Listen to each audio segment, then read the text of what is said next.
Today marked the death of a wonderful boxer, Muhammad Ali. I'm sure that you may have heard about his tragic death.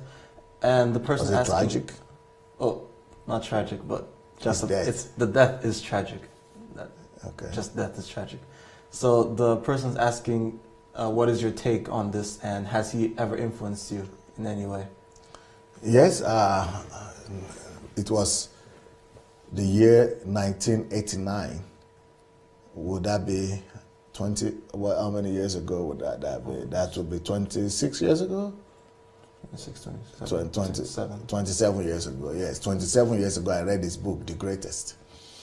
And yeah, I underlined a lot of things. At that time, I was 22 years old. And, you know, I was able to underline a lot of life lessons from his book, and then from his documentaries, from his biographies, films, documentaries about him, and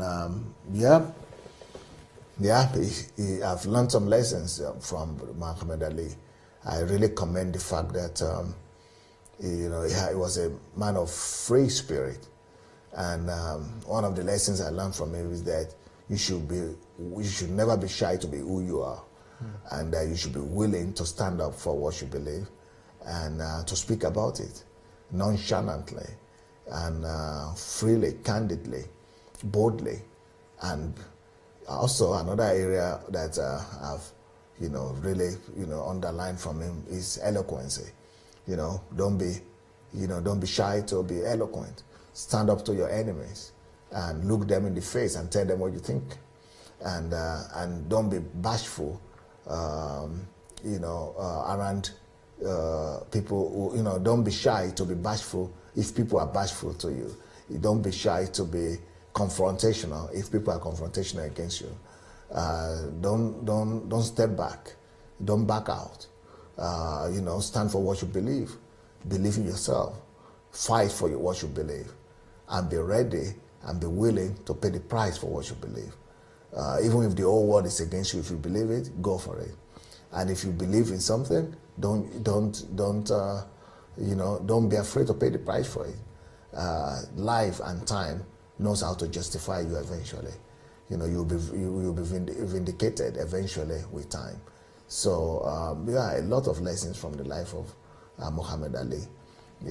As a young man growing up, I'm really glad, and I was blessed to have read some of his stories and to have learned and observed his life. And by observing him, I am who I am. I am bold everywhere. I'm bold to talk everywhere.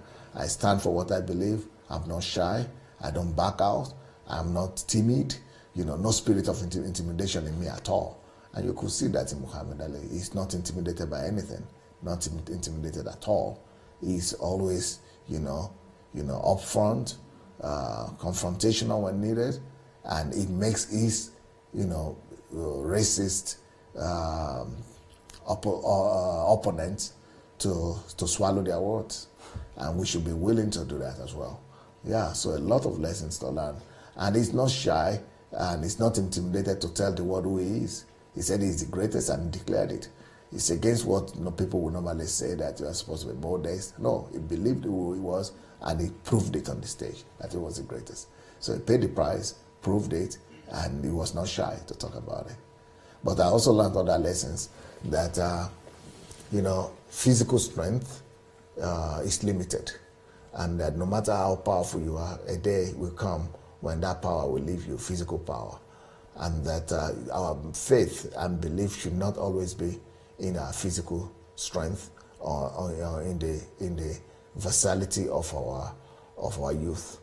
And that each time I saw him when he was sick and when he was a bit older, it always reminded me to be humble. So it's also a lesson of humility that, I'm sure when Muhammad Ali was younger and when he was always very bashful and always very boastful and always very, confrontational, he never knew that a time would come when he would become so incapacitated. So it's also a reminder for me to always think that anything could happen to me tomorrow, and I must be gracious and I must be grateful, and I must be gracious to people who are not having the same, strength that like I am, and I must be, mindful that the day is coming when I will also not, when I will be deprived of all the strength and the agility that I have right now, and that I should get ready for that, and I should be able to know how to cope with that gracefully as well. So a lot of lessons from the life of Muhammad Ali.